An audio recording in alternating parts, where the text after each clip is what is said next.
अभी तो नापी स्टेपिंग है, स्टोन है, हाँ मुट्ठी भर बोलिए। जमी, अभी तो पूरा आसमां बाकी है। अरे, अच्छा है मेरे लिए कि हाँ चलो ठीक है, टीचर के साथ साथ हमें अभी यूपीएससी क्वालिफाइड हो चुका हूँ। तो सुबह मॉर्निंग में मैं 7 से 9 जाके लाइब्रेरी में एक टेस्ट देता था। जब रात में आप सोते हो तो आपको पता है कि आज आप तुमने क्या गलत किया, क्या सही किया।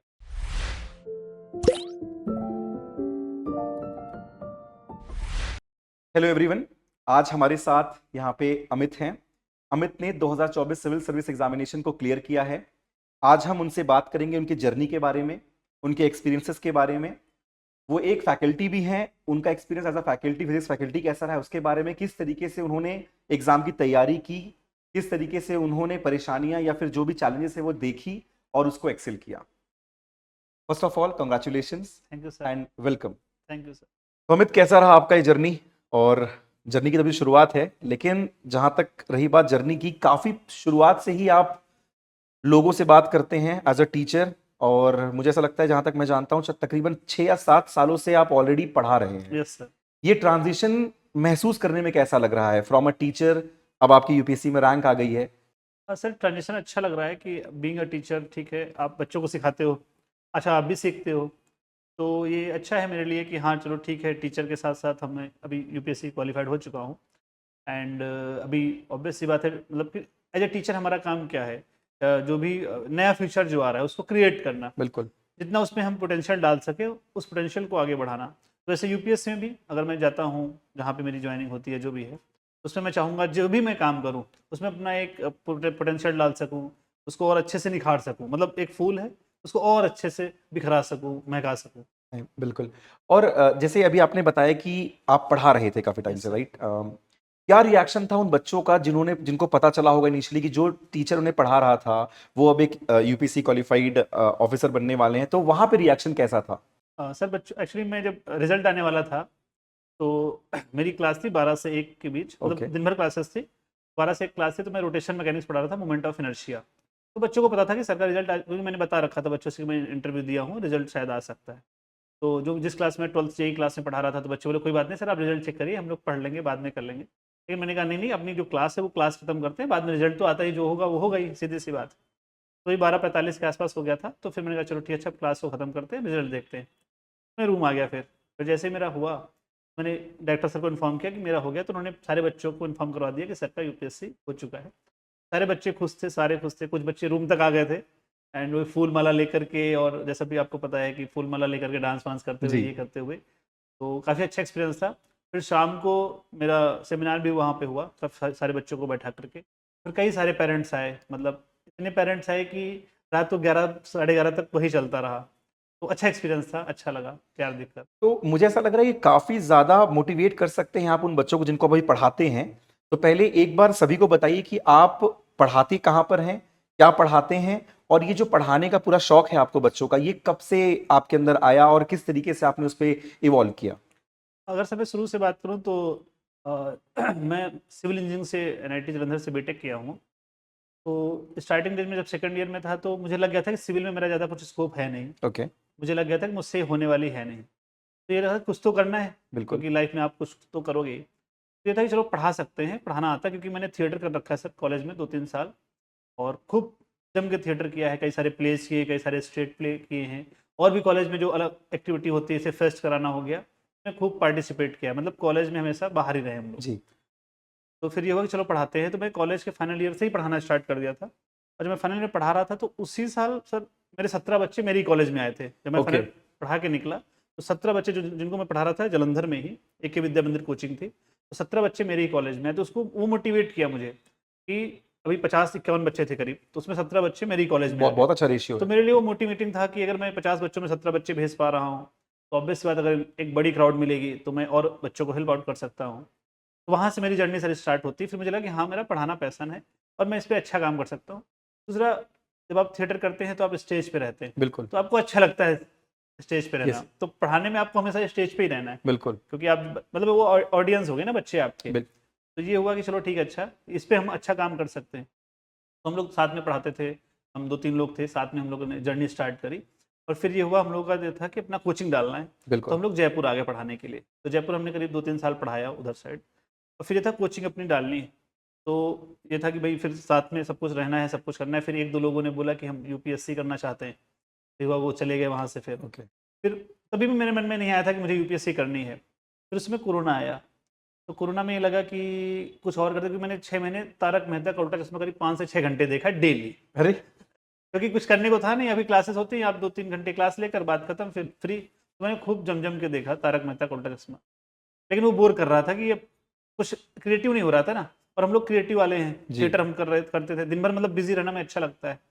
ये था कुछ तो और करें, तो फिर लगा चलो ठीक है, अच्छा क्या करते हैं, तो यूपीएससी का ट्राई करके देखते हैं। तो जो हमारे सीनियर थे या जो भी थे, तो उनसे हमने गाइडेंस लेना स्टार्ट किया। जूनियर थे, मैंने जूनियर से गाइडेंस लिया। तो उन्होंने बताया कि ऐसे-ऐसे करो, ये लेक्चर देख सकते हो, ऐसे कर सकते हो। तो वो मैंने किया फिर वही 2021 की बात है, मैंने तैयारी स्टार्ट कर दी अपनी। फिर उसके बाद मैंने मतलब पढ़ाना भी जारी रखा, तैयारी भी स्टार्ट कर, तो तैयारी मेरी चलती रही साथ के साथ। फिर एक समय ऐसा है कि यार साथ में सारी चीज़ें पॉसिबल नहीं है, फिर लगा चलो जॉब छोड़ देते हैं। तो कुछ टाइम पे मैंने फिर जॉब भी छोड़ी। फिर जब जॉब मैंने छोड़ी तो मुझे लगा कि नहीं, ऐसा कुछ बहुत ज़्यादा मैं इफेक्टिव नहीं कर पा रहा हूँ कि पूरा ही फिर 15 घंटे 14 घंटे 13 घंटे पढ़ पा रहा हूँ, बहुत प्रोडक्टिव नहीं हो रहा था। तो फिर मैंने कहा फिर से जॉब करते, तो फिर मैं शिमला गया, करीब साल 1.5 साल मैंने वहाँ जॉब करी शिमला में। और शिमला मतलब काफ़ी सही था मेरे लिए, बहुत सही था। एक तो कूल वेदर, पीस माइंड, तो ये सब चीज़ें काफ़ी अच्छी थी, तो वो मेरी तैयारी में काफ़ी हेल्पफुल हुई। तो ऐसा सा था।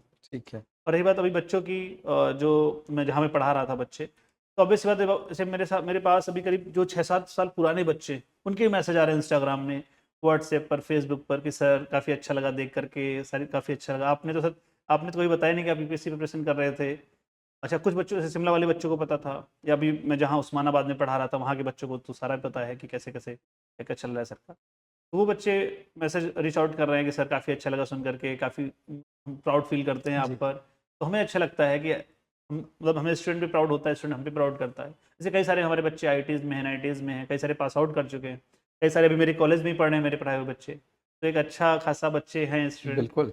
तो उनसे प्यार मिलता है तो अच्छा लगता है। उनके पेरेंट्स से कॉल आ रहे हैं कि सर काफ़ी खुशी हुई देख करके, ऐसा सब। काफ़ी उम्मीदों को फुलफ़िल किया मतलब आपने। हाँ सर। ठीक है।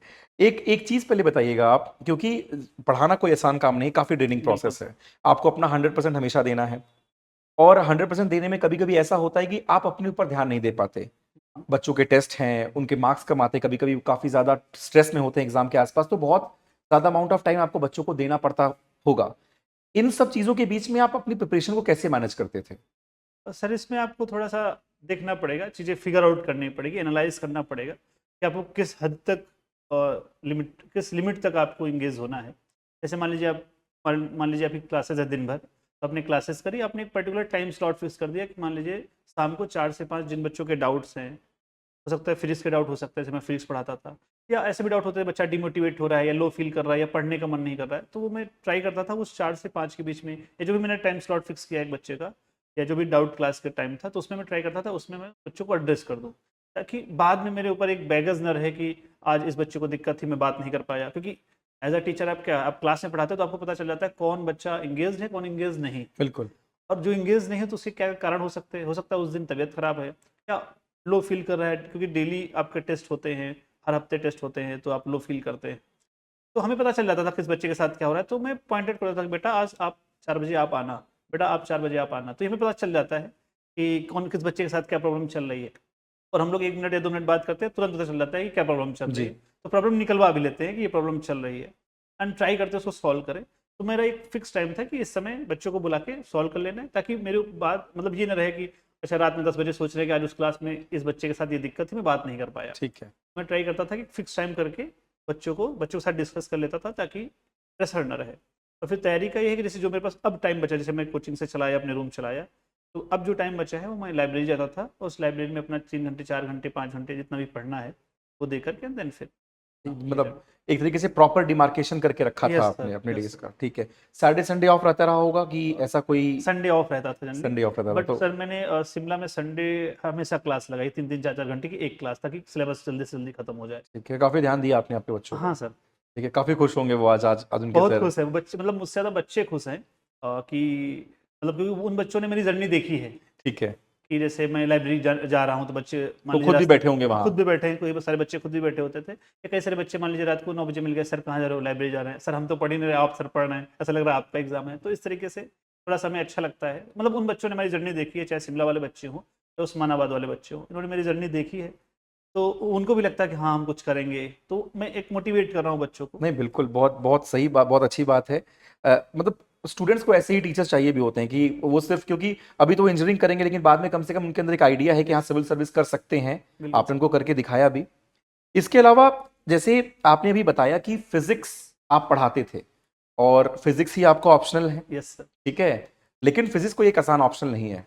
मतलब जब सिलेक्शन की बातें होती हैं तो बेसिकली फिजिक्स वही लोग लेते हैं जो काफी ज्यादा फिजिक्स में या तो उन्होंने स्पेसिफाइड स्टडी कर रखी हो, आईटी से हैं, आप खुद एक बहुत अच्छे कॉलेज से हैं, लेकिन जितना अमाउंट ऑफ टाइम फिजिक्स को चाहिए होता है वो बहुत ज्यादा होता है, सिलेबस ज्यादा है, ऐसा मुझे ही पता है, आपको भी बिल्कुल पता है। सर। कैसे मैनेज करते थे, क्योंकि वो पढ़ा भी रहे हो आप, और क्योंकि ड्रेनिंग तो प्रोसेस है ही, बिल्कुल सर। जीएस को मैनेज करना है, फिजिक्स को मैनेज करना है, तो इन सब चीजों के लिए क्या, मतलब जो जो लोग आगे फिजिक्स को देख रहे हैं कि उनको एज एन ऑप्शनल लेना है फिजिक्स, उनके लिए क्या कहेंगे आप? सर जैसे फिजिक्स की बात करूँ तो स्टैटिक ऑप्शनल है, बिल्कुल। कि एक बार अगर आपने अच्छे से कर लिया है तो आपको हेल्पफुल मिलेगा, और आपको बार बार उसमें करने की जरूरत नहीं है कि आप करंट अफेयर ऐड ऑन कर रहे हैं या कुछ और ऐड ऑन कर रहे हैं, लेकिन बड़ा ऑप्शनल है। बिल्कुल। और हो सकता है एक ही चीज़ को आपको एक डेरिवेशन को आपको 20 बार करना पड़े, और वो करना पड़ेगा, मतलब चाहे आप आईआईटी से पास आउट हो, चाहे एनआईटी से पास आउट हो, कहीं से भी हो, आपको करना ही पड़ेगा, क्योंकि टाइम वहाँ इतना होता नहीं, और 3-3, 4-4 पेज के डेरिवेशन होते हैं, बहुत सारे डेरिवेशन सर 4-4 पेज के, और वो आपको पूरा डेरिवेशन वहाँ पे करना होता है। बिल्कुल। तो आपके मतलब दिमाग में चीज़ें याद रहनी चाहिए, वो याद कब रहेंगी, जब आप 20 बार उसी चीज़ को पढ़ोगे। तो काफ़ी ड्रेनिंग प्रोसेस है फिजिक्स का। इन जनरल करीब 8 से 10 महीने आपको लगेगा एक बार खत्म करने में, खाली ओके। एक बार खत्म करने में। उसके बाद फिर 2 से 3 रिवीजन करीब आप 4-5 महीने में कर पाओगे। मतलब साल भर का या 1.5 साल का पूरा सिर्फ प्रोसेस है। फिजिक्स। सिर्फ फिजिक्स की बात कर रहा हूँ मैं। अगर मैं एवरेज लेता हूँ 4 से 5 घंटे अगर डेली दे रहे हैं, तब की बात कर रहा हूँ मैं, कि 1 साल तो लगना ही है। अगर आप 4-5 घंटे डेली दे रहे हैं, आप 2 घंटे दे रहे हैं तो 2 साल लगेगा। ठीक है। मतलब उस हिसाब से आप 1 घंटे दे रहे हैं तो आपको 4 साल लग जाएगा। तो ऐसा है। लेकिन सर इसमें ये है कि जैसे मैं फिजिक्स फैकल्टी था, तो मुझे फिजिक्स थोड़ा अच्छा लगता है, और दिन भर मैं फिजिक्स से इंगेज रहता हूँ, तो मेरे लिए थोड़ा सा सिंप्लीफाई करना आसान था चीज़ों को। क्या बीइंग अ टीचर हम समझ जाते हैं कि ये इंपॉर्टेंट हो सकता है या नहीं हो सकता है। ठीक है। तो जो इंपॉर्टेंट है उस पर ज़्यादा ध्यान देना है, जो लेस इंपॉर्टेंट है, और PYQ एनालिसिस हम लोग कर लेते हैं, तो वहाँ से पता चल जाता है किस पे ज़्यादा ध्यान देना है और किस पे कम ध्यान देना है। ध्यान सब पे देना है, लेकिन वो ज़्यादा कम बिल्कुल। का अंतर पता चल जाता है। और फिजिक्स ऑप्शनल अच्छा ऑप्शन है सर, नंबर अच्छे मिलते हैं, लेकिन हाँ टफ है। आपको मतलब ऐसा नहीं है, जैसे हम लोग जेई बैकग्राउंड के होते हैं तो लगता है कि ठीक है बस क्वेश्चन आया, सॉल्व कर दिया और नंबर पूरे मिल गए। वहाँ ऐसा नहीं, वहाँ आपको स्टेप वाइज डेफिनेशन लिखनी है, प्रोसेस लिखना है, फिर बाद में कंक्लूजन टाइप भी लिखना होता है। तो वो एक प्रोसेस है, तो अगर वो कर सकते हैं तो अच्छा है। एक एक सवाल दिमाग में चल रहा है हाँ सर। कि बहुत सारी चीजें तो ओवरलैप करती रही होंगी आपके ऑप्शनल के और जो आप क्लास में पढ़ाते हैं। हाँ अप्रोक्सीमेटली सर, मतलब जो भी जैसे मान लीजिए 8 चीज़ें होती, 8 यूनिट्स होती हैं, तो कुछ तो नहीं बिल्कुल ओवरलैप नहीं करते, जैसे क्वांटम मैकेनिक्स हो गया, एटॉमिक फिजिक्स है, तो जो हम लोग 12th में पढ़ाते हैं 20, मतलब वो बेस होता है एक तरीके से, ओके। वो फाउंडेशन तैयार हो जाता है कि आपकी अगर आप 11th 12th जेई नीट की फिजिक्स पढ़ा रहे हो, तो फिजिक्स ऑप्शन का एक फाउंडेशन तैयार हो जाता है, बिल्डिंग नहीं तैयार होती, फाउंडेशन तैयार होता है, और आपको काफ़ी हेल्पफुल मिलती है। बहुत सारी आपकी छोटी छोटी बातें हैं कि फोर्स, न्यूटन्स लॉस कैसे कैसे वर्कआउट होता है, या रोटेशन मैकेनिक्स में कैसे कैसे होता है, या फ्लूइड मैकेनिक्स है। तो इन जनरल जैसे जो यूपीएससी का जो फ्लूइड मैकेनिक्स है, और जो हम लोग जेई में पढ़ाते हैं फ्लूइड मैकेनिक्स, डिट्टो सेम है। ओके। तो उसमें मुझे अलग से पढ़ने की जरूरत नहीं पड़ी थी। कुछ चैप्टर जैसे इलास्टिसिटी चैप्टर जेई में है, इलास्टिसिटी यूपीएससी ऑप्शनल में बिल्कुल सेम है, कुछ अलग से नहीं पढ़ना है। बहुत सारी चीज़ें ओवरलैप हो रही थी। अच्छा, जिस बार जब मैं मेंस दे रहा था 2024 वाला, मेरे 2-3 क्वेश्चन वही दिखे जो मैंने जेई में बच्चों को क्लास में करवाए, ठीक है। सेम क्वेश्चन थे। सेम। तो वो अच्छा लगा कि हाँ चलो ठीक है, कुछ तो काम आ रहा है। ठीक तो है। ये चीज़। तो ऐसा भी कई बार होता रहा होगा कि जब आप कोई भी क्वेश्चन बच्चों को समझा रहे हैं तो आप एक तरीके से उसको खुद को भी रिवाइज कर रहे हैं। बिल्कुल सर, बिल्कुल सर, ये होता था कि ये मेरे काम का है। या ऐसा मैं कह सकता हूँ कि जितना मैं 11th 12th में पढ़ाता हूँ वो सारा यूपीएससी में काम आता है। बिल्कुल। डेफिनेशन एज अ बनाने में, base. As a base, definition बनाने में, जैसे मान लो कुछ भी चीज़ पूछी गई, उससे मैं डेफिनेशन लिख सकता हूँ वहाँ से। तो मैं 11th 12th में डेफिनेशन लिखाता हूँ, क्लास में बताता हूँ, समझाता हूँ। तो एज अ बेस वो 11th 12th मतलब पूरा है उसमें। बिल्कुल। और बाकी बीएससी का भी होता है, और कुछ चीज़ें और होती हैं, एक्स्ट्रा चीज़ें। बट 11th 12th जो मतलब जो मैं पढ़ाता हूँ यूपीएससी में, वो सारा है। क्या चीज ज्यादा टफ लगती है आपको, यूपीएससी का प्रीलिम्स निकालना या बच्चों को हैंडल करना जब खासकर उनके एग्जाम्स पास हो? इसमें सर मतलब जब एग्ज़ाम पास होते हैं बच्चों के, तो ऐसा लगता है मेरा एग्ज़ाम हो रहा है। जी। और ये आई थिंक टफ थोड़ा सा है, क्योंकि बिल्कुल। प्रीलिम्स आपका इंडिविजुअल है, हाँ, और वो सोशल है एक तरीके से। क्योंकि एज अ टीचर मुझे ऐसा लगता है कि आपने वो जो नर्व्स होते हैं प्रीलिम्स वाले, जब हाँ सब पैनिक करते हैं, आपने लगभग उसके ऊपर कंट्रोल बना के रखा होगा, क्योंकि आपको पता है कि आप अगर पैनिक करेंगे हाँ तो एज अ टीचर नहीं करते हैं, क्योंकि जैसे मैं भी जैसे मुझे लगता है कि अगर मैं पैनिक करने लगूंगा तो बाकी बच्चों का क्या हाल बच्चों का होगा। क्या हाल होगा। हाँ तो बिल्कुल सर, बिल्कुल सर। बच्चों को मुझे भी बात लगता है कि बच्चों को संभालना टफ है, आप खुद को तो फिर भी समझा सकते जैसे हैं। मैं सर 2024 का अटेम्प्ट दे रहा था, तो मेरा था पहले था 25 मई को एग्जाम आई थिंक फिर या पोस्टपोन 28 हुआ। को, जी। फिर पोस्टपोन हुआ था। तो बच्चों का था 5 मई को नीट का एग्जाम। तो मैं बच्चों से मतलब डायलॉग बोलता था बच्चों से, अगर 5 मई को नहीं होगा तो कटोरा लेकर के संजौली चौक, शिमला में संजौली चौक है, तो संजौली चौक में तुम लोग बैठ जाना। तो बच्चे मेरे को बोलते थे अगर 28 मई को प्रीलिम्स नहीं हुआ तो आप भी बैठ जाना कटोरा लेकर। अरे सर, क्या क्या बात तो है। ये मतलब अच्छा, बच्चों के साथ मेरा काफी वैसा रिलेशन रहता है, इंटरेक्टिव। इंटरेक्टिव रिलेशन रहता है, क्योंकि मैं चाहता हूँ कि कोई बच्चा ये ना बोल पाए कि मतलब अपनी बातें शेयर कर सके कि यहाँ यहाँ मुझे दिक्कत आ रही। ये ना हो कि टीचर तो खड़ूस है, इससे क्या ही बोलूंगा जाके और डांट देगा। नहीं नहीं, तो बिल्कुल। और हमारा बीइंग अ टीचर मतलब हम लोग मेंटर की तरह बात करते हैं, एज अ बिग ब्रदर की तरह, कि आपके बड़े भाई जैसे हैं, ताकि कोई भी प्रॉब्लम है तो सॉल्व हो जाए, आज बच्चे आ सके। बच्चे आसानी से आ सके। बहुत बहुत इंपॉर्टेंट अप्रोचेबल होना, हाँ एक एक क्योंकि अप्रोचेबल। बहुत बहुत सीरियस मैटर है ये। अगर आप अप्रोचेबल नहीं है तो सबसे ज्यादा टफ चीज जो आज चली आ रही है वो हाँ है जो मेंटल स्ट्रेस। बच्चे, मेंटल स्ट्रेस। कंपटीशन बहुत ज्यादा है, यस सर। और पेरेंट्स एक्सपेक्टेशन बहुत ज्यादा है बहुत बच्चों ज्यादा से। है। और बच्चे कभी कभी नहीं बात कर पाते, और अगर अपने टीचर से भी नहीं बात कर पाएंगे तो उनके पास कोई नहीं बचेगा, और अल्टीमेटली क्या होगा कि वो मेंटल स्ट्रेस लेके कुछ भी, आजकल जो चीजें चल रही हैं उनके दिमाग में बहुत अजीब अजीब ख्याल भी आते बिल्कुल हैं, हमने सर, यहाँ देखा, आप भी देखा होगा। बिल्कुल सर। तो अप्रोचेबल होना बहुत अप्रोचेबल। इंपॉर्टेंट है। तो मेरा सर ये मानना है, चाहे स्टूडेंट हो या कोई भी हो, अगर आप उसके पास बैठे तो कंफर्ट फील करे वो। बिल्कुल। और वो कंफर्टेबल हमेशा, चाहे स्टूडेंट हो या कोई भी हो, दोस्त हो, वो रखना चाहिए आपको। दूसरी बात इसमें आपने बोला, बहुत सही बात बोली, कि पेरेंट्स से बच्चा सारी बातें डिस्कस नहीं कर नहीं पाता कर है। पाते। अच्छा दोस्त से करेगा तो दोस्त क्या गाइड करेगा वो पता नहीं, क्योंकि दोस्त को भी कुछ नहीं पता। बहुत जगह जज भी कर जाता है बहुत दोस्त। रिजेक्ट कर पाता, और दूसरा दोस्त को भी कुछ नहीं पता, बच्चे को भी कुछ नहीं पता, तो वो गड़बड़ हो जाता है फिर। लेकिन हाँ, अगर टीचर एक अच्छा मिल जाए तो उस बच्चे को सही गाइडेंस में ला सकता है। नहीं सर, बिल्कुल। बहुत और टीचर बच्चा उस पर ट्रस्ट भी करता है, वो ट्रस्ट भी आपको बना के रखना है, और ट्रस्ट को तोड़ना भी नहीं कभी। तो दोनों चीजें हैं सर। एक चीज जो मैं हाँ अब बहुत से समझ गया हूं कि बच्चों का लॉस है आपका सिलेक्शन हो जाना। शायद सर। ये बात तो है, क्योंकि आपका सिलेक्शन हो गया, पर्सनली आपके लिए, आपके करियर के लिए एक अलग पाथ है, एक अलग ग्रोथ मिलेगी आपको। लेकिन जिस तरीके से आप इन्वॉल्व हैं पढ़ाने में, जिस तरीके की बातें आप अपने बच्चों के लिए कह रहे हैं, और जैसा आप सोचते हैं उनके बारे में, यस सर। ये उनका पर्सनल लॉस है कि आपका सिलेक्शन कहीं ऐसा ना हो जाए कि आपके बच्चे अभी जब आप वापस जाएं तो आपसे ये बोलें कि सर मत जाओ, हमें पढ़ा दो। वैसे मैं भी अभी उस्मानाबाद में जब जहाँ पढ़ा रहा हूँ मैं सर, तो जब मैं यहाँ आ रहा था तो बच्चे बोले कि सर आओगे ना पक्का, ऐसा तो नहीं कि आप नहीं आओगे। मैंने कहा नहीं, मैं आता हूँ, 1 हफ्ते या 10 दिन में मैं आता हूँ। तो बच्चे बोले कि ठीक है सर, आप ट्राई करो कि कोर्स एटलीस्ट हमारा खत्म कर लो जितना हो सके मैक्सिमम। मैंने कहा ठीक है, मैं कोर्स भी खत्म कर लूँगा, उसके बाद भी अगर आपको ऑनलाइन, जैसे कई सारे मेरे बच्चे हैं जो 2-2 3 साल पहले पढ़ चुके हैं, लेकिन जी। अभी तैयारी कर रहे हैं नीट की तरीके से। नीट होता है 3-4 साल किसी बच्चे को लग जाते हैं, तो आज भी ऑनलाइन में डाउट पूछते हैं, आज भी क्लियर करते हैं। मतलब इस तरीके से है ताकि वो बच्चे इंगेज्ड हैं मेरे से, मतलब जहाँ भी मैंने पढ़ाया बच्चे वो मेरे से इंगेज्ड ही हैं, कि जो भी डाउट्स उनको होता है, करियर में डाउट होता है। अच्छा अब काफ़ी सारे बच्चे मेरे पढ़ाए हुए, मैं जब ORN वगैरह में घूमता हूँ तो कई सारे बच्चे मेरे मिल जाते हैं मेरे पढ़ाए हुए, जो यूपीएससी की प्रिपरेशन कर रहे हैं। अच्छा। DU से कई सारे बच्चे पास आउट हैं, तो वो कई बार हमको मिले हैं। बिल्कुल। तो बोले सर आप क्या, मैंने कहा मैं भी यूपीएससी कर रहा हूँ। बोले ओके सर ठीक है, हम भी यूपीएससी कर रहे हैं। तो ऐसे ऐसे करके तो अच्छा लगता है, नहीं, बिल्कुल। बहुत अच्छा लगता है बच्चों के साथ, मतलब काफी अच्छी। पैशन है आपके हाँ अंदर पढ़ाने को लेकर, ये चीज तो हाँ है। सर, ये शुरू से ही है। ये शुरू से। और यूपीएससी एक बस ये है, कोरोना का परिणाम है सर, जी। कोरोना का परिणाम है सर। अगर कोरोना नहीं हुआ होता तो आपकी आज तो कोचिंग हाँ, आज होती। मेरी कोचिंग होती, हम लोग 3-4 लोग अभी अभी काम कर रहे हैं, जयपुर में काम कर रहे हैं, जो मेरे दोस्त हैं। जी। तो शायद में भी वो लोग करें, अब मैं तो नहीं कर पाऊंगा। बट अगर यूपीएससी मतलब कोरोना ना आता तब तक कोचिंग तो हो गई होती है, पक्का था। तो एक चीज तो मैं जरूर कहना चाहूंगा आपसे, वो ये है कि आप अभी जाएंगे, ट्रेनिंग पे जाएंगे, सारी चीजें आप अभी आगे फेस करेंगे, तो लेकिन अपने बच्चों का साथ आप मत छोड़िए, क्योंकि मुझे ऐसा लगता है बहुत सारे आपके ऊपर डिपेंडेंट भी होंगे। हाँ सर, तो ये रहता जो है। भी समय आप अगर निकाल पाएंगे जरूर उनसे वीडियो वो कॉल, जूम कॉल, जो भी हो जाए करते रहिएगा, क्योंकि वो एक्सपेक्ट भी करेंगे बहुत ज्यादा। बिल्कुल सर, जैसे अभी मैं जहाँ पढ़ाता हूँ उसके अलावा मैं पहले जहाँ पढ़ा चुका हूँ, तो वहाँ के बच्चों का भी कॉल आता है कि सर ये डाउट है। मैं चाहूँ तो मना कर सकता हूँ कि बेटा अभी मेरे पास टाइम नहीं है, नहीं। लेकिन पहली प्रायोरिटी मेरी यही होती है, अगर बच्चे ने रीच आउट किया है तो उसकी प्रॉब्लम सॉल्व हो।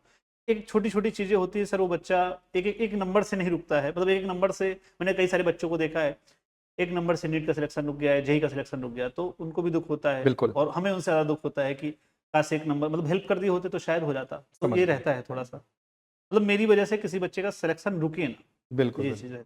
पर अभी एक चीज और भी होती होगी आपके साथ, जब आप पढ़ा रहे होते हैं और आप प्रिपरेशन भी कर रहे होते हैं, तो कभी कभी पढ़ाते पढ़ाते मैंने एक चीज देखी कि मैं अपने स्केड्यूल अपने प्लानिंग में भी कभी कभी थोड़ा सा जब नर्वस होता हूँ या फिर जब परेशान होता हूँ तो मेरा वो फ्लो नहीं बनता। सर बिल्कुल होता है। और आप अपने ही स्केड्यूल बनाने लगते हो कि यार ये चीज है, इसके बाद मैं ये करूंगा, इसके बाद ये सबमिट करूंगा। क्या आपके साथ ये चीज पढ़ाते वक्त कभी हुई थी जब बच्चे बैठे हुए हैं और आप अचानक से आप थोड़ा रुक गए, ऑड सा लगा आपको, फिर आपने फिर से फ्लो कैच करने की कोशिश की? सर अक्सर ऐसा होता था, जैसे मान लीजिए रात में पढ़ाई नहीं हुई या मुझे पॉलिटी कुछ खत्म करना था और नहीं मैं पढ़ पाया, अगले दिन मैं क्लास ले रहा हूँ मॉर्निंग में, मान लीजिए 9 बजे 10 बजे जब भी क्लास ले रहा हूँ, तो पढ़ाते पढ़ाते चल तो रही दिमाग में फिजिक्स में, फिजिक्स लिख रहा हूँ, बट माइंड में चल रहा है कि हाँ पॉलिटी का मेरा भी ये कंप्लीट नहीं हुआ है। तो थोड़ा सा एक रहता था, बट बच्चे समझ भी जाते थे कि कुछ तो सर के दिमाग में चल रहा है। लेकिन इतना ये था कि हाँ बच्चों को पता था कि सर यूपीएससी का ही दिमाग में चल रहा होगा। और दूसरा ये था कि जैसे मान लो बच्चों को मैंने क्लास में जनरली तब होता था, जैसे मान लीजिए फिजिक्स है, तुम लोगों ने सीट करा रहे हैं, मान लो क्लास में सीट डिस्कस कर रहे हैं, तो एक क्वेश्चन बच्चे ने पूछा, मैंने डिस्कस कर लिया, फिर दूसरा क्वेश्चन बच्चे सॉल्व कर रहे हैं, मैं खड़ा हूँ 2 मिनट मान लीजिए खड़ा हूँ, तब दिमाग में आता था कि अच्छा आज ये करना है, आज ऐसे करना है, अभी ये नहीं कंप्लीट है, वो नहीं कंप्लीट है, तो डिलेमा चलता ही रहता था। बट ठीक है, उसको आपको मैनेज करना है और यही मैनेज करना ही लाइफ है। जी बिल्कुल बिल्कुल। काफी काफी बातें हमने फिजिक्स के और आपके इस करियर के बारे में बात की। कुछ आपकी लाइफ में से फॉर एग्जांपल ऐसा होता है हमारे साथ कि हम अपने जब सेलेक्ट होते हैं तो इतना ज्यादा हमें अचानक से वो मिलता हाँ है कि हम बहुत लोगों को थैंक यू नहीं बोल पाते। बिल्कुल और सर। हमारी लाइफ में कंट्रीब्यूशन बहुत सारे लोगों का होता है, राइट? मैंने बाकी लोग के साथ देखा है। तो वो कौन से लोग थे जिन्होंने हमेशा आपका साथ दिया, आपके लिए एक पिलर बन के खड़े रहे प्रिपरेशन के अंदर, और जब भी आप कभी भी किसी चीज को लेकर परेशान हो रहे होते हैं, आपको क्लैरिटी, तो आपके वो गो टू पर्सन थे? वो कौन लोग थे जो जिन्होंने हमेशा आपके लिए खड़े रहे, साथ दिया आपका? Sir actually sir thank you का ये है कि जो भी आपको लाइफ में मिला है, भले 1 मिनट के लिए मिला है या 2 मिनट के लिए मिला है, कुछ ना कुछ तो सीखते हो आप, बिल्कुल या कुछ ना कुछ तो आप उससे इंटरेक्ट करते हो। जहाँ इंटरेक्शन है वहाँ ज्ञान है, मतलब बिल्कुल। नॉलेज ट्रांसफर हो रही है जहाँ इंटरेक्शन हो रहा है, तो वो तो आप सीखते ही हैं। एंड अगर सर मैं इसमें जाऊँ कि सपोर्ट किसका रहा, तो ऑब्वियस सी बात है, सबसे पहले हमारे घर वालों का था, बिल्कुल और भैया का था, भाभी लोगों का भी था, एंड दोस्तों का था, दोस्तों का भी काफ़ी था। बहुत ज्यादा। जो काफ़ी अच्छे अच्छे दोस्त हैं। अच्छा इसमें दो भी चीज़ें हैं, कुछ दोस्तों का था और कुछ दोस्तों के साथ जो उम्मीद थी वो नहीं हो पाया, ये भी है, होता जी। है। तो आपको पता चल जाता है कि आपका दोस्त कौन है और कौन कौन दोस्त नहीं? आपका नहीं है, तो ये अच्छी बात है। बिल्कुल। इस समय रहते आपको पता चल जाता है। और मेरी गर्लफ्रेंड का भी था, काफ़ी उनका काफ़ी मतलब काफ़ी सपोर्ट था, ठीक है। फाइनेंशियली काफ़ी सपोर्ट था। अच्छा, हाँ, जब बीच में आपने जॉब छोड़ी जॉब थी? छोड़ने पर या फिर मान लीजिए जनरली क्या है कि जितने मैंने कोर्स लिए हैं, जो भी लिए हैं, पेमेंट वही करती थी अच्छा ठीक है। कि ठीक है, मान लो मेरा पैसा थोड़ा सा, घर में भी कुछ फाइनेंशियल ऑब्लिगेशन थी मेरी, ठीक है। तो फाइनेंशियली सपोर्ट में काफ़ी अच्छा था। और ऑब्वियस सी बात है, एज ए इमोशनल सपोर्ट तो होता ही है, बिल्कुल बट ये रहता था कि हाँ मुझे मतलब कभी पैसे की दिक्कत नहीं रहती थी कि ये लेना है। तो एक्चुअली एक्चुअली मैं जॉब कर रहा था, लेकिन फिर भी आपके पास और बहुत सारी चीज़ें होती हैं, और चाहे आप जितना कमा लें, लास्ट दिन जो मंथ का होता है तो 1 रुपये बचता है, बिल्कुल। वो सबके साथ है। तो वो चीज़ थे, वो काफ़ी अच्छा सपोर्ट होता है, क्योंकि आप 2 साल 3 साल 4 साल आप उस पर लेते हो, और अगर आपके पास फाइनेंशियल सपोर्ट नहीं है तो बहुत बहुत बड़ा इशू एक बनता है। तो बाकी सारी चीज़ें हो सकता है आप मैनेज कर लो, लेकिन फाइनेंशियल नहीं मैनेज कर पाओ, कैसे मैनेज करोगे? बिल्कुल बिल्कुल सही तो कह रहे ये हैं। रहता है। तो ये बहुत इंपॉर्टेंट बात है उन सभी लोगों के लिए जिनके पास आपके पार्टनर हैं। और अगर ऐसा कोई कह रहा है कि पार्टनर जो है वो नहीं होने चाहिए, क्योंकि एक बहुत ज्यादा मिसकंसेप्शन ये भी चलता है कि आपको सिंगल रहना है, आपको फोन नहीं टच करना, सोशल मीडिया नहीं चाहिए, आपको अकेले बैठ के कमरे कमरे में बंद होके पढ़ो। ये सारी चीजें जो हैं, ये अमित इसके प्राइम एग्जाम्पल हैं। आप देखो, पढ़ाते थे, बच्चों को भी टाइम दिया, और जिस तरीके की बातें उन्होंने की, आपको एक बात बहुत ही क्लियर समझ में आएगी कि डेडिकेटेडली टाइम दिया। ये नहीं कि बस काम करके चले आए पढ़ने के लिए कि नहीं फाइनेंशियल स्ट्रगल है तो बस पैसे कमा लें और किसी किसी पढ़ लें। पूरा अपना टाइम बच्चों को भी दिया, उनको संभाला, खुद को संभाला। और आज जब बात आई ये बताने की कि कौन कौन कंट्रीब्यूट कर रहा है, तो उन्होंने उन सब लोगों का नाम भी लिया। तो वो लोग जो लोग ये सोचते हैं कि नहीं पार्टनर जरूरी नहीं है या फिर पार्टनर सिर्फ डिस्ट्रैक्ट करते हैं, उन सारे लोग के लिए आप एक ऑब्वियस अच्छे। सी बात नहीं, पार्टनर डिस्ट्रैक्ट नहीं करते हैं, मतलब डिपेंड ऑन द कंपेटिबिलिटी कैसी बन रही है आपकी, और सपोर्टिव होते हैं, ऑब्वियस सी बात है। बिल्कुल। और सपोर्ट मिला, मुझे काफ़ी सपोर्ट मिला, नहीं मतलब नहीं आई एम वेरी बिल्कुल बिल्कुल, थैंकफुल। बहुत। नहीं, आप ये बहुत बहुत अच्छी बात बताई। और इसके अलावा आपने शुरुआत के अपने उसके बारे में बताइए, जब जब आपने पढ़ाई शुरुआत की, आप क्योंकि आप रायबरेली से हैं और लखनऊ काफी पास है, जिन लोगों को नहीं पता होगा, रायबरेली लखनऊ से तकरीबन 100 किलोमीटर की दूरी पर है।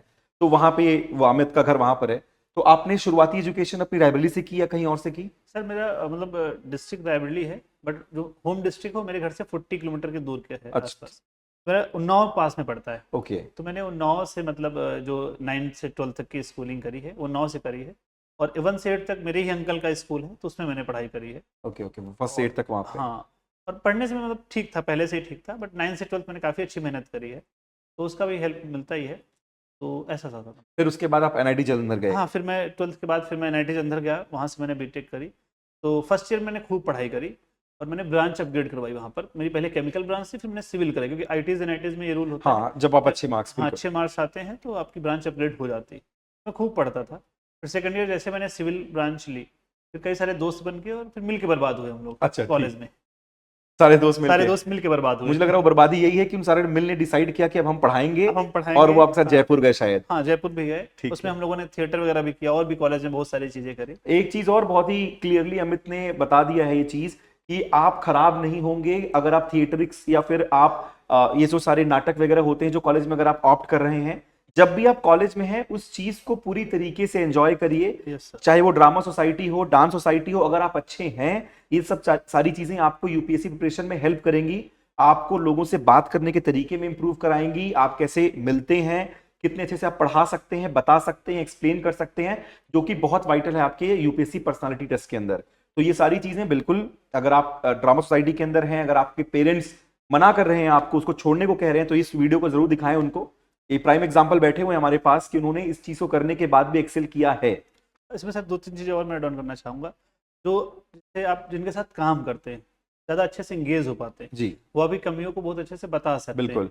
तो जैसे इस समय जब मैं था, तो अभी ऐसा मान लीजिए सर, जो मेरे जो थिएटर वाले दोस्त हैं, ज़्यादा अच्छे क्लोज हैं मेरे, क्योंकि हम साथ में काम करते हैं, हमने 2-3 साल साथ में काम किया, साथ में प्लेज़ लिखे हैं, हम कनेक्शन आपस में बिल्टअप कर पाते हैं। मेरे काफ़ी सारे सीनियर भी हैं, मेरा बावरे थिएटर नाम ग्रुप था, तो काफ़ी सारे सीनियर हैं जो काफ़ी हम लोग क्लोज पाते हैं, तो अपनी सारी चीज़ें उनसे शेयर कर सकते जी। हैं। तो ऐसा नहीं कि मतलब आपको बहुत कुछ ये भी होता है कि इन फ्यूचर आपको ऐसे दोस्त मिल जाते हैं, ऐसे सीनियर मिल जाते हैं, ऐसे जूनियर मिल जाते हैं, और तो ये भी हम इसमें ऐड ऑन कर सकते हैं कि ये भी हमें सीखने को मिलता है जी, थिएटर से। बिल्कुल बिल्कुल, बहुत बहुत।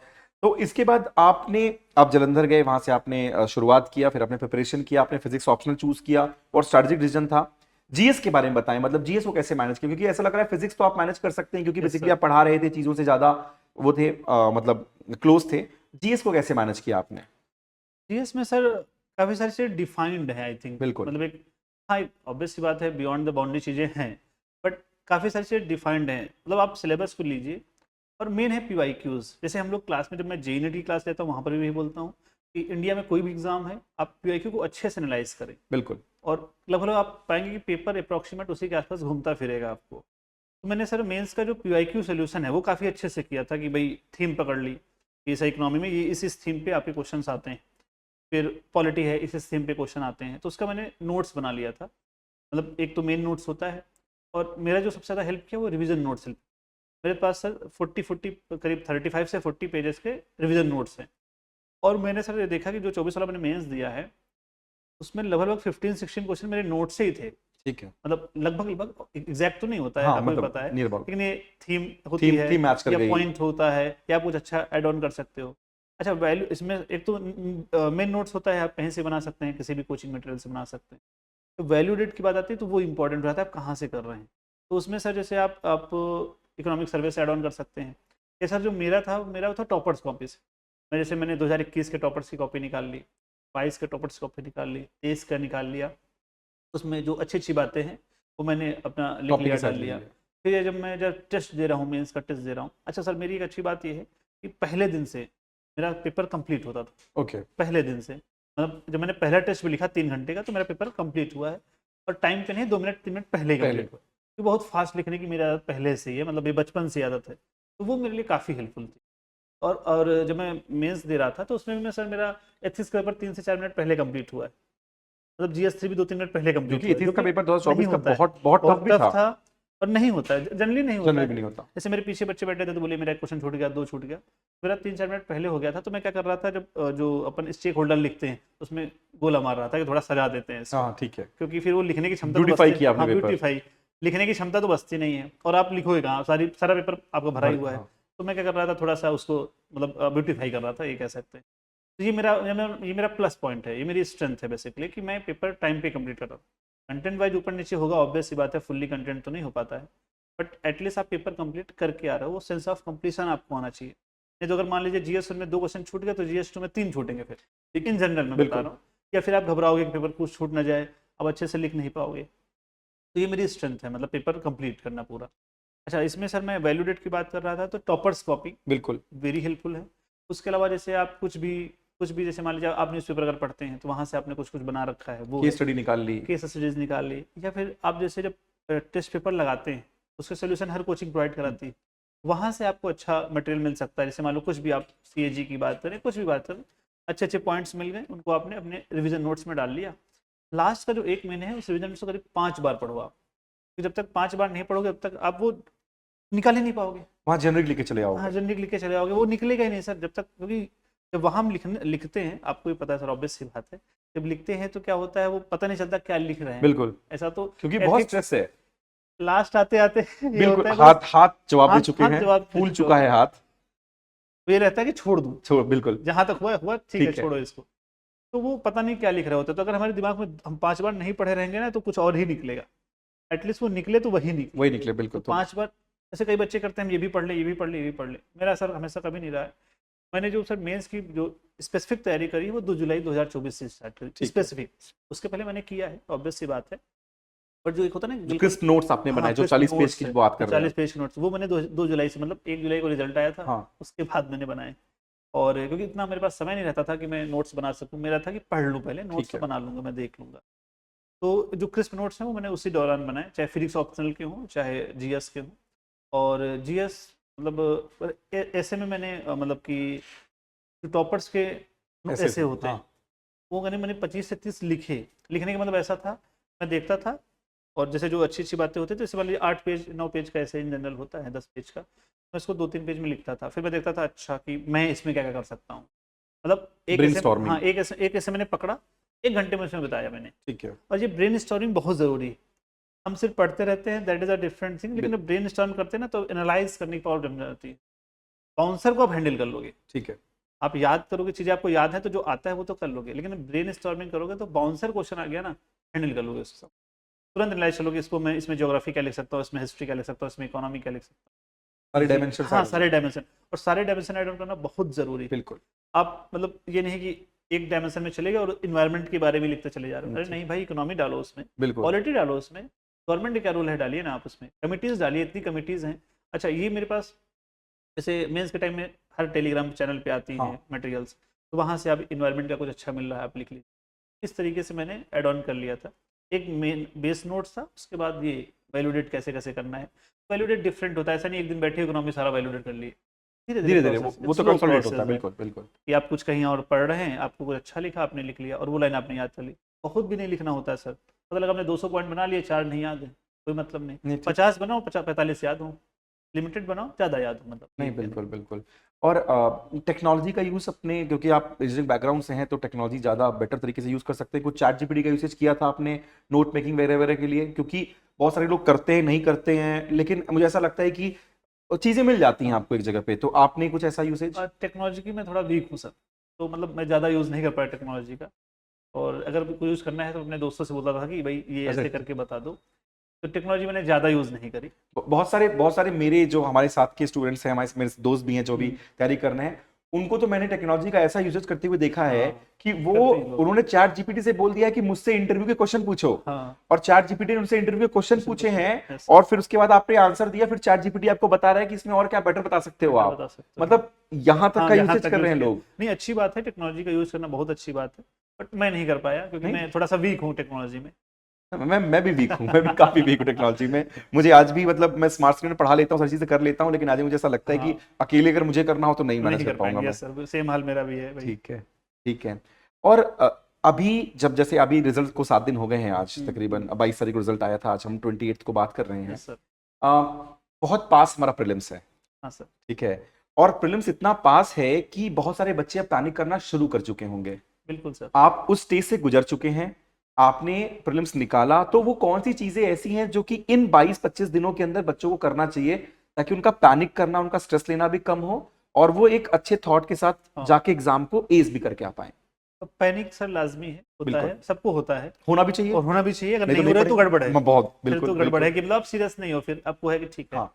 पैनिक थोड़ा बहुत अच्छा है, बट ज़्यादा पैनिक हो गए तो आप दिक्कत हो जाएगी, जो आप कर सकते हो उससे कम करके आओगे। जी। बहुत पैनिक भी नहीं होना है, मतलब आपको अपने इमोशंस को थोड़ा बैलेंस आउट करना है।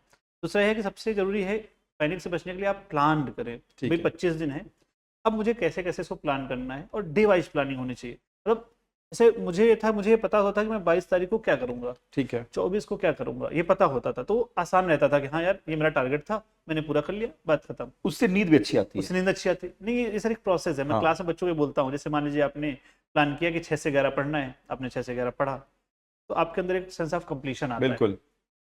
आप फिर नींद अच्छी आएगी, हाँ मैंने काम किया है। अगर आप नहीं पढ़ पाओगे तो नींद नहीं आएगी, क्योंकि आपने काम नहीं किया है। बिल्कुल। कि आज देखो, हर इंसान को पता होता है कि वो क्या नौटंकी काट रहा है बिल्कुल, लाइफ में, ये फैक्ट है, भले वो ना माने। भले वो ना माने। जी। जब रात में आप सोते हो तो आपको पता है कि आज आप तुमने क्या गलत किया, क्या सही किया।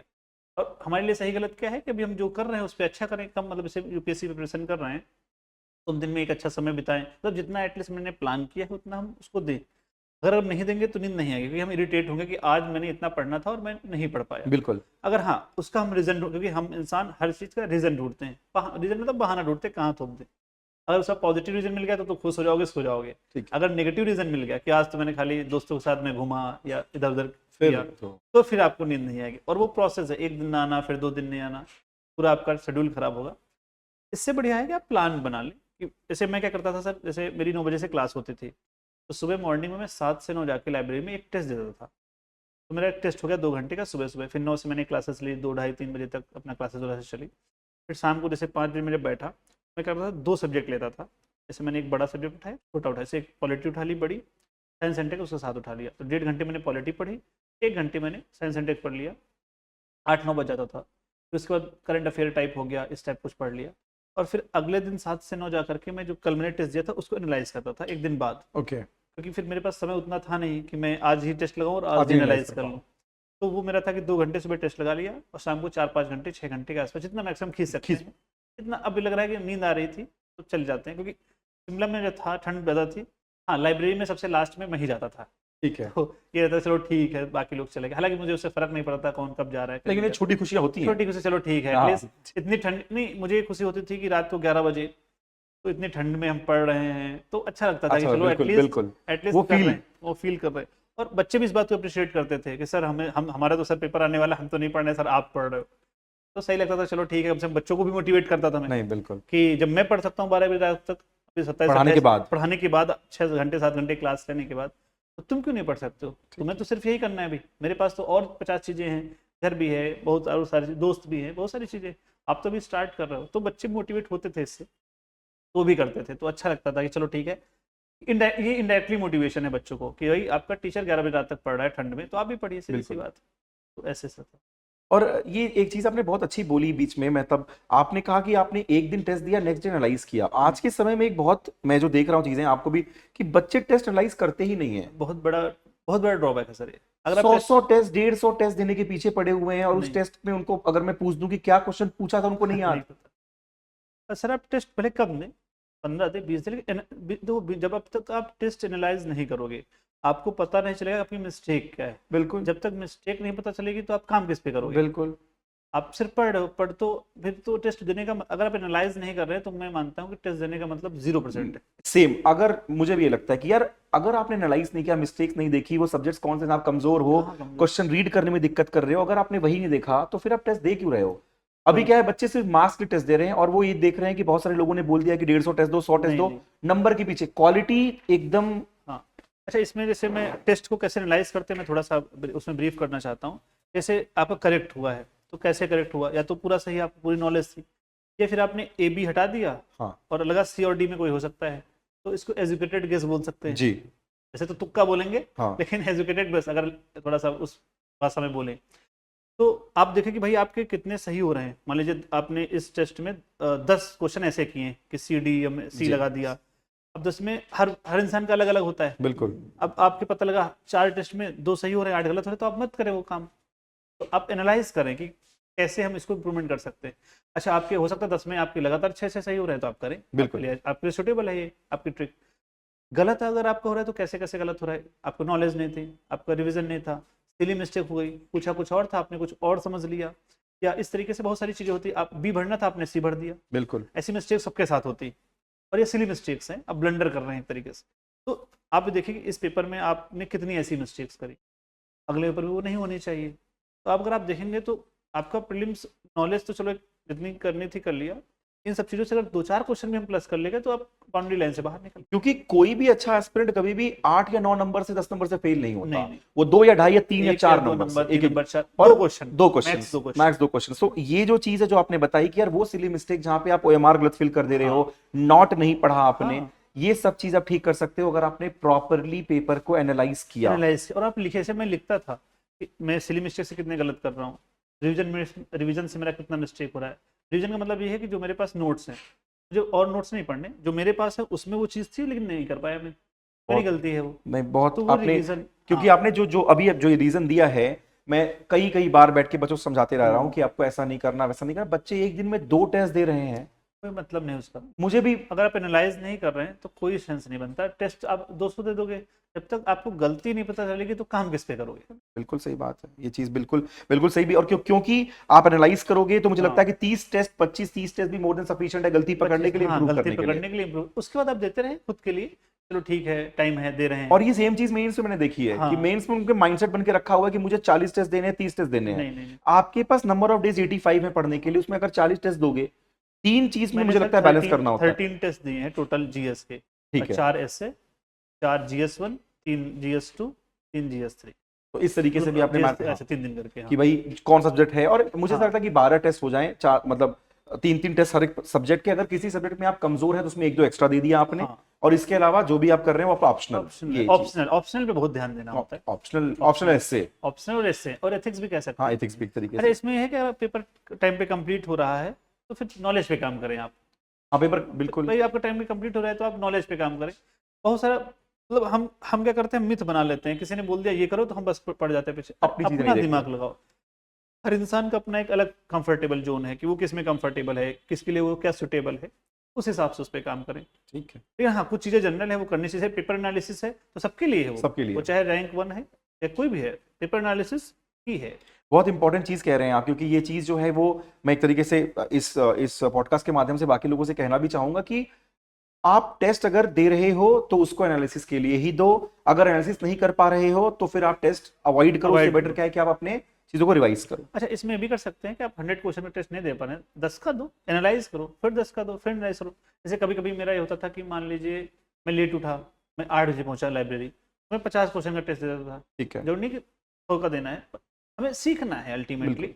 वो हम 50 क्वेश्चन से भी सीख सकते हैं। हाँ आइडियली है 100 क्वेश्चन का दीजिए, बट अगर नहीं कर पाने तो इसका मतलब ये नहीं कि आप देंगे नहीं। नहीं बिल्कुल तो बिल्कुल। आप एटलीस्ट कुछ तो कर रहे हो। तो मैं कभी कभी 50 क्वेश्चन का टेस्ट दे देता था, और अगले दिन फिर 50 का दे दिया है, फिर उसको मिला लिया। बचे तो हुए ऐसे भी questions। हाँ ऐसे कर लेता था। तो मुझे आइडिया लगा था कि हाँ कहाँ मैं मिस्टेक कर रहा हूँ, कहाँ मैं गलती कर रहा हूँ।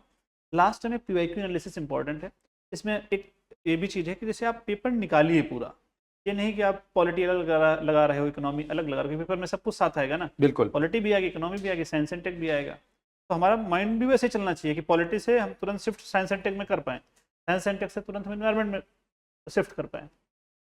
पेपर पूरा निकालिए आप, जैसे 2021 का निकालिए पूरा, उसको लगाइए 1.5 से 2 घंटे एंड उस पर काम। मतलब जैसे मैं ये मानता हूँ कि पीवाई, जैसे मैं क्लास में बोलता हूँ बच्चों को भी, एक क्वेश्चन है, मान लीजिए 50 क्वेश्चन है अगर पीवाईक्यू के, तो उसको 250-300 बनाओ आप।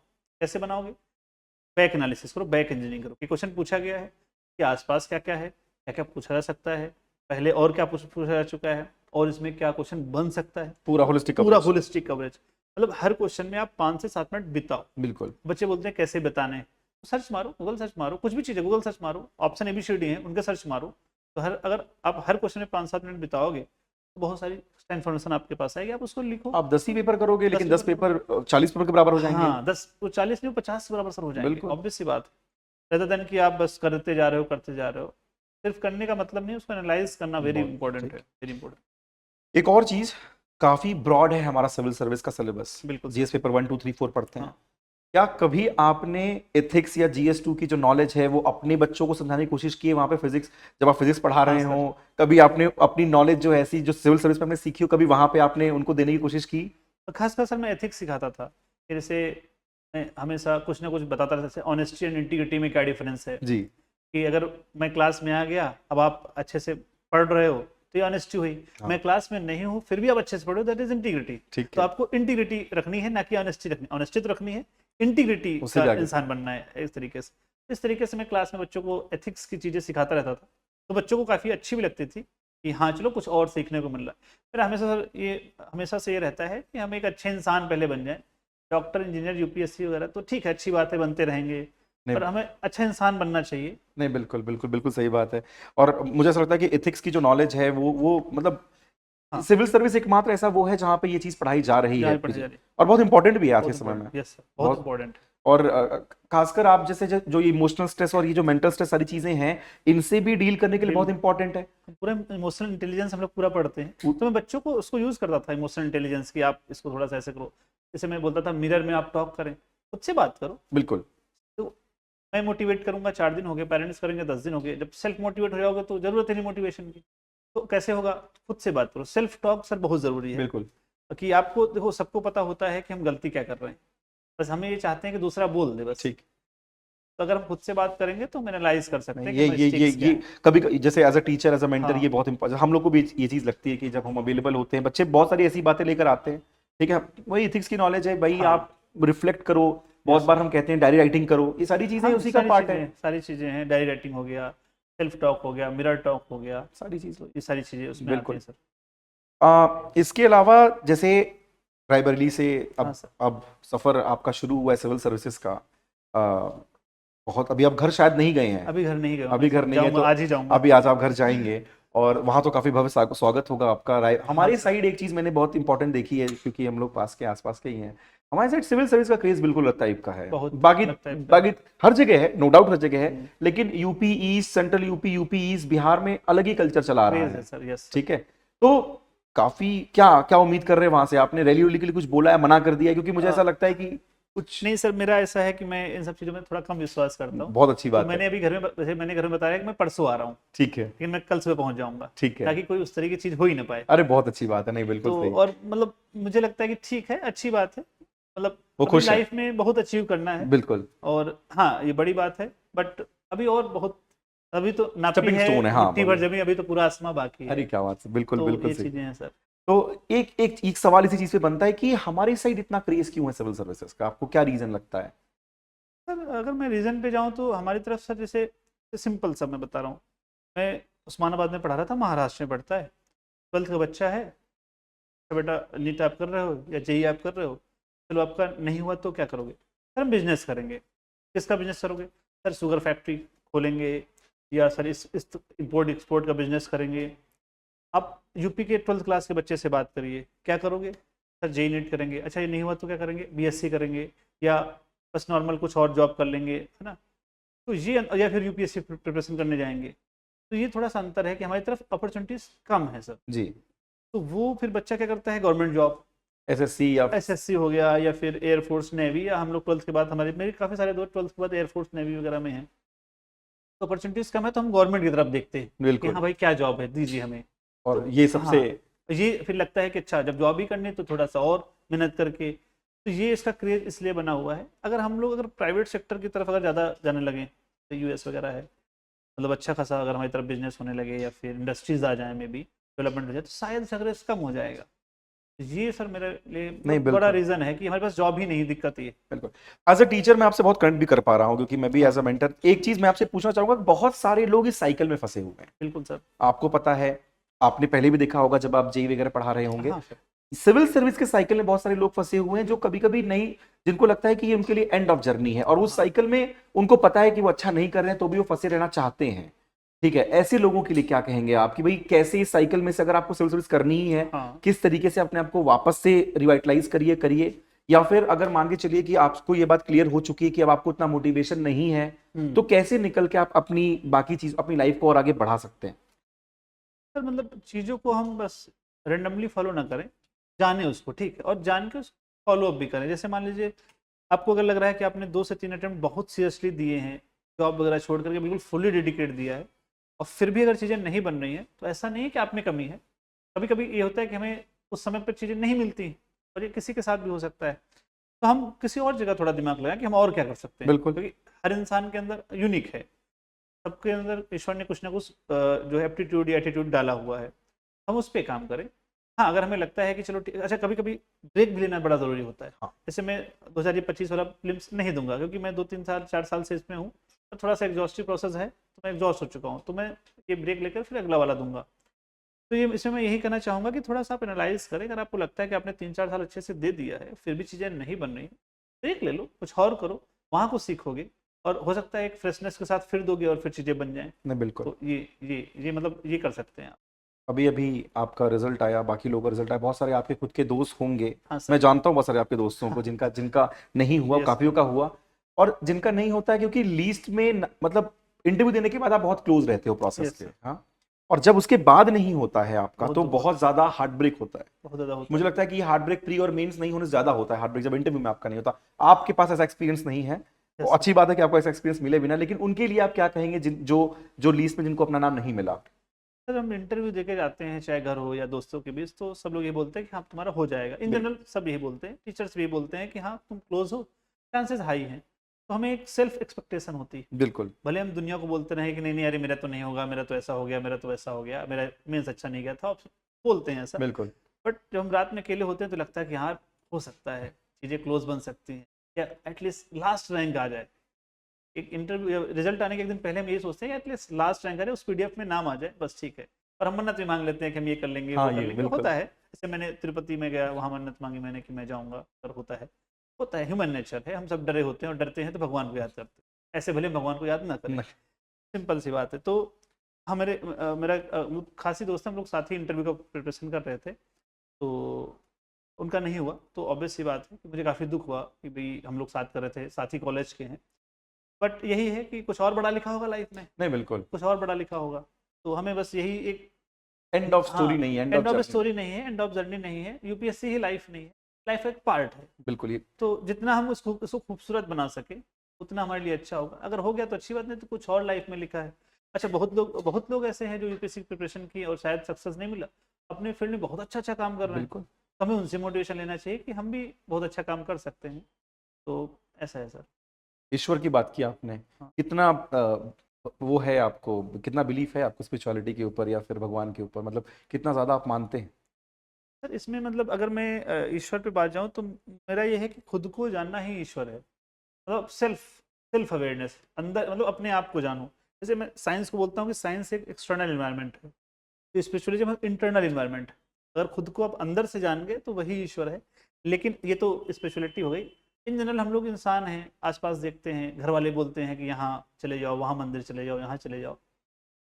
अब पहली बार सर मुझे जो सबसे लाइफ का अच्छा एक्सपीरियंस मिला, मुझे जाकू शिमला में मिला। जाकू टेम्पल है शिमला में।